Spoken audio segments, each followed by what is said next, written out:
Hello and welcome to the Business Octopus live stream. Welcome back. We are going to be talking about building out your ultimate marketing kit. Welcome, Amanda. How are you going? I'm very well, and how are you, Avon? Hopefully better soon, as in tired, but trying to put things in place so that I don't answer as many questions. I don't have as many people coming back and say, how do I do this? Or I don't understand that. Or maybe you sent the information and they didn't really absorb it properly. And so that kind of like ties into what we're talking about today is creating like assets that help communicate a bigger message. And so I think in terms of, today we're talking about it in the marketing kit, but you really can use a lot of this stuff in other areas. Like we're literally just before we hit live, we're talking about using it for onboarding a new customer, or we're going to branch out into a new market. And so we want to have a slide deck basically to give the people that we're going to be talking to so that answers a whole bunch of questions. And broadly, marketing is about answering questions and maybe identifying new questions that the customer didn't know they had, answering the problem before they ask, and just basically providing information in a fun, quickly absorbable way. Doesn't matter how many times you tell a customer something, doesn't matter how many times you explain something, you have to over communicate. The more you do, the more easy you make it to find the information, the less you have to answer questions, deal with fix-ups. Unless you're picking up the phone, yes, it's good to talk to your people, but that takes time. And if you've got 1,000 customers, you can't be on the phone to everybody. So that's the long and short of it. How are you? Yeah, beautiful segue there, Avon. You nailed that. Yes, and so as business owners, as marketing teams, as entrepreneurs, we need to have these assets in place so that we can focus on the important stuff. So I always like to call these the silent salesperson. So it's answering, or it could be the silent customer service manager or customer success manager as well, because we can create these things, like Avon says, answers questions, overcomes objections. Think about all of the questions that you're bombarded with on a daily basis, like with external stakeholders. So your customers, your clients, potential clients, and create assets to make your life easier and to solve those challenges. Well, it's like the last time you bought a piece of furniture from IKEA, and the instructions are on the inside in a very simple cartoon form. It doesn't matter what country you're in, what language you speak. You can generally get the idea of how to do the thing from the marketing. So Absolutely. whilst at that point you've already made the sale, it is a form of marketing, because then you go, wow, this was really easy. And the next time you go and buy a bit of furniture, you'll probably choose the one that was easy, as opposed to some monstrosity of a put together kit that just doesn't really make sense. Yeah, no one's got time for those evil flat packs. Absolutely not. So in terms of, giving confidence for sales related conversations, I think in order to be able to delegate sales, you really need to be building those sales materials before your first sales hire, if you can, even if it's basic. There's no point having a salesperson come in and then you're paying them for 6 months before they get their first client over the line. And if they've got materials, then they can easily learn your product, how you sell. They can easily communicate those selling points to the customer without it getting lost in translation. And it's also something that when that salesperson leaves that conversation, there's still something sitting on the desk of the client or in the inbox or something that they can read to then really just understand what it is, the value proposition that you have, what's being sold, and why they should buy it. Absolutely. And just as an add-on to that, it makes you look infinitely more professional when you have these beautiful documents that outline who you are, how you help people, that the client can keep their hands on and refer back to. So I guess there's we did talk about 5 things that you can have. So if you don't know where to start, there's some very, very simple ones. So what's one that you would suggest? A one pager or a capability statement. So maybe you've just started working with someone who could be a potential referral partner, could be a first interaction with a client who's not quite ready to engage you, but they want something tangible that they can take away so they understand in essence who you are and what you do. So having that in a document, either 1 or 2 pages, is a really powerful place to start. I think sometimes people overcomplicate their service mix, and if you kind of like zoom out and take a high level, like if I think about us, we've got the CRM services, we've got the online community, we do the virtual staffing, we do some IT stuff, and so we don't need to go to the nth degree and explain everything. And sometimes people give too much information. What's the last time you've been to like a networking event and someone gets up and they introduce themselves? They've only got 30 seconds. But then they go on this 5-minute tirade and like people are trying to stop them to say, hey, let the next person go. And then they're like, and this, and this, and this. Don't do that. One pager. Please don't do that. If you can't do it in one page, and just put the dot points, just keep it skimmable and readable. If it's one page, but it's like contract text in fine print, no one's going to read it. So just simple, easy to use, easy to consume, easy to read. And then I think, one of the things that helps sell people, particularly if you run a service or even if you have a product, is social proof. And so that's where case studies or maybe a reviews sheet or some kind of testimonial would be something that would be another really great piece. Now, I like to think modularly. So maybe you've got your case studies, but maybe you could say, for example, in the conversation with customer A, they're getting service 1, 2, and 3. Customer B, they're only getting service 2 and 3. So not all the same information is relevant. But if you say, all right, well, I've got this like kit of flyers, like a little folder or something, I can give this person the 3 one-pagers on each of those product lines, and I give that one the one-pager on those 2 product lines, and then maybe I've got 5 or 6 case studies, and I'll pick the one that's most relevant to them.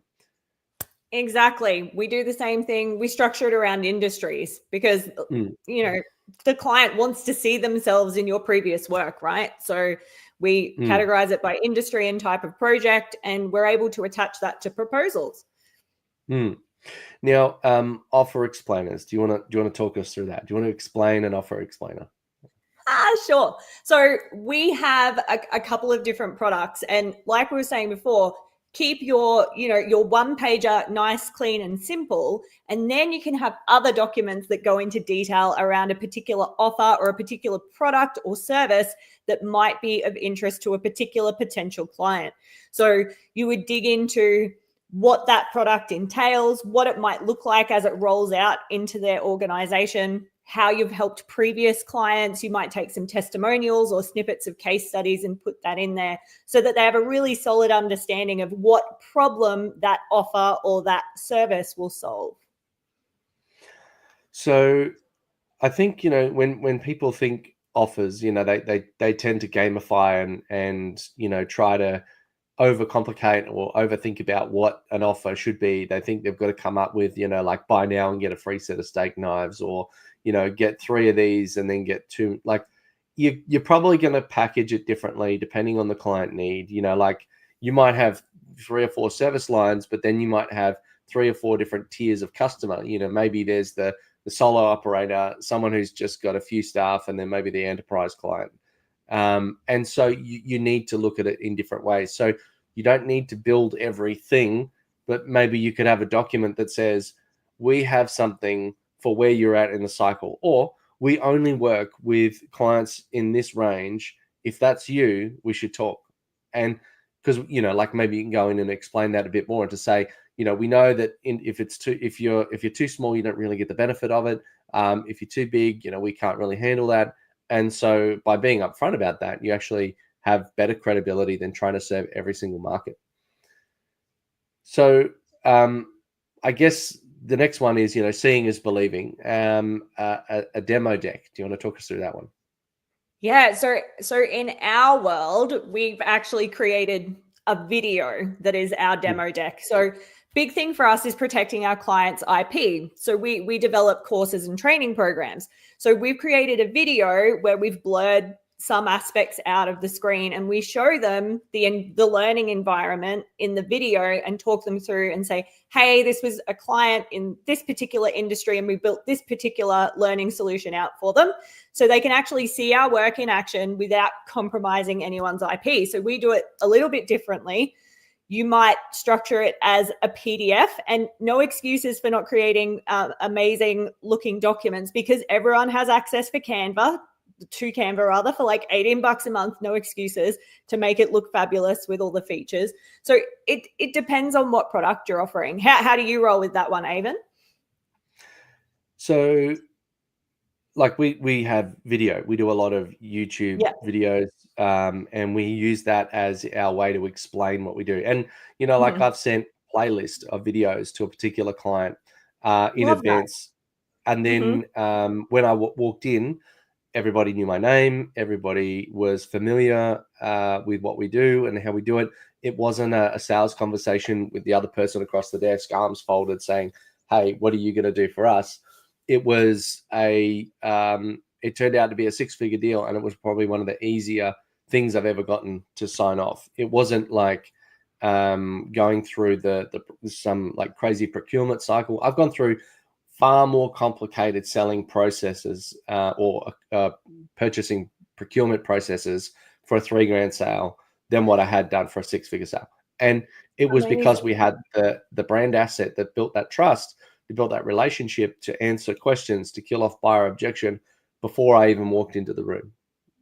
Amazing. And just to really drill down on this for the viewers at home, it's got built-in social proof because it's out on YouTube. It's not something we create. Well, we did create it internally, but then we put it out on YouTube. And how many subscribers are you at now, Avon? 230. Might have to refresh. I mean, 235,000, I think. I was close. Maybe 236. I don't know. I stopped looking after a while. 235,247, and it goes up on a regular basis.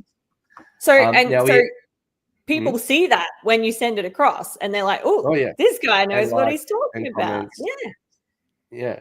So we've got one more, but before we go into that one, I was going to say, if you're watching and you want to add another one, or you've got an idea, or if you've got another comment, please just let us know in the comments, because we can interact with you live. So if you've got one other that you want to add, just write it in, and it does take a little bit to come through. But once we see that, we can pop it up on screen and we can answer you direct. So the last one I would say is the pricing overview / proposal. Now, we did say offer explainer. We also did say demo deck. Now, the overview / proposal, how is that different? This is a good question. So I would say it is and it isn't, and it's still important to have the different ones. Now, in my mind, the offer explainer really is just a high level. It doesn't always talk price, but it does say, okay, this might be for you if you meet these sort of conditions, and it would solve this problem. Got it. Cool. The demo deck is see it, touch it, feel it. You know, like going to a car dealership. You know, come and sit in the car, just feel the steering wheel, feel the leather. Make sure it's comfortable, adjust the seat. Let's go for a test drive, right? That's that component.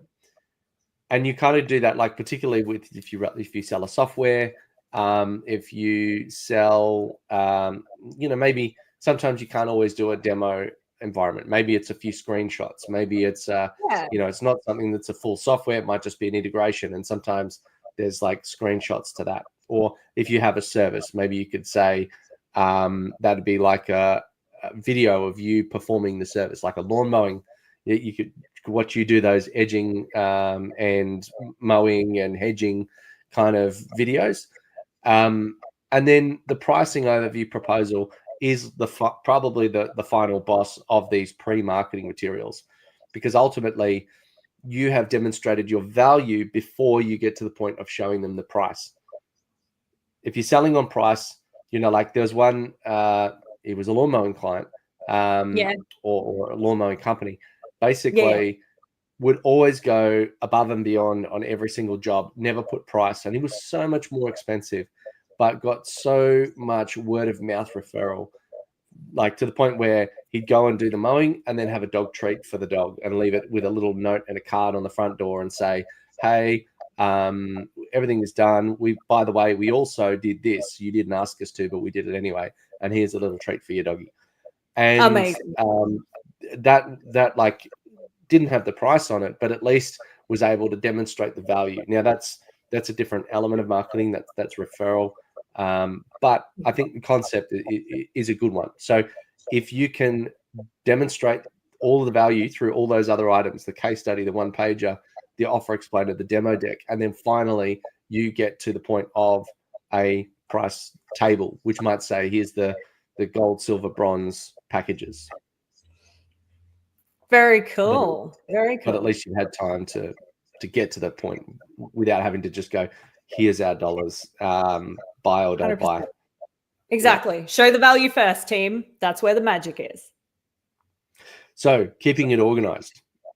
How do you, I think we kind of said it already, but just to really reiterate, I think it's really good to have it in a modular sort of a fashion. Maybe it's a few flyers. You might have seen, like, you go to like a trade show, or I don't know, real estate agents often have them. They've got this like card book, like it's a card sort of booklet, and it's got this like little edge on the outside, so you can put some A4 pieces of paper and they sit in there, and then they pop their little business card. So you're not getting every single flyer, and they're not going to give you the library of 500 bits of paper. They're not going to give you a phone book sized piece of thing. But of the selection of 20, you might get 4 that are super relevant to you. And so that helps reduce, of all of your brand assets, reduce the amount of waste, irrelevant stuff.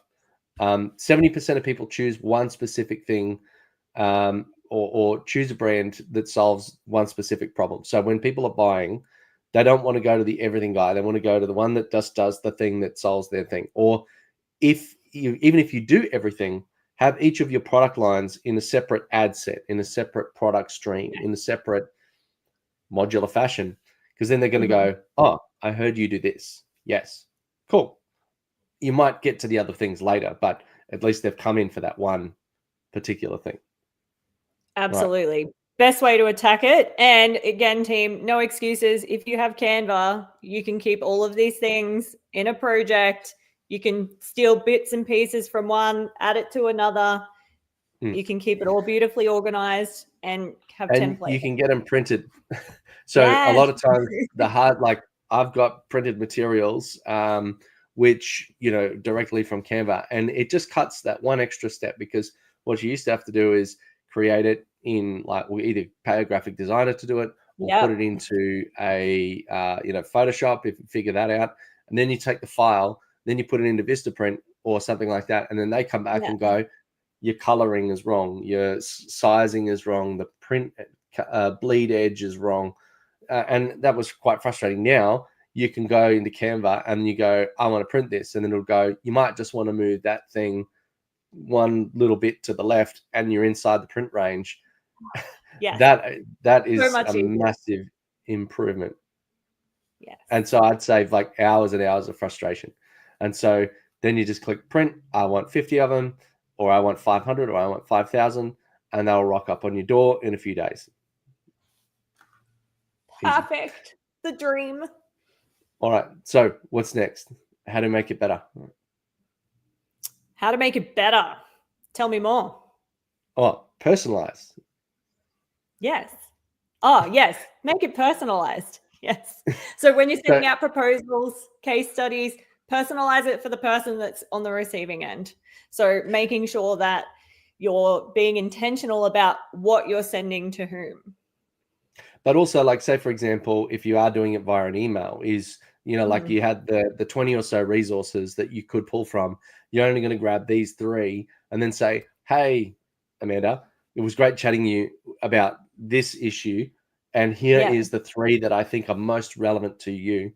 If you have any more questions, and maybe you say, in your particular case, even though this is the document, we normally do this, I would suggest we also do that.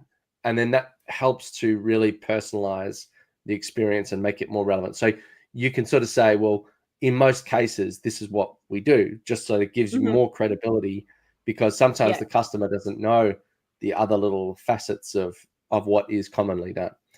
And, you know, like, people trust the system. The system has brand equity and value.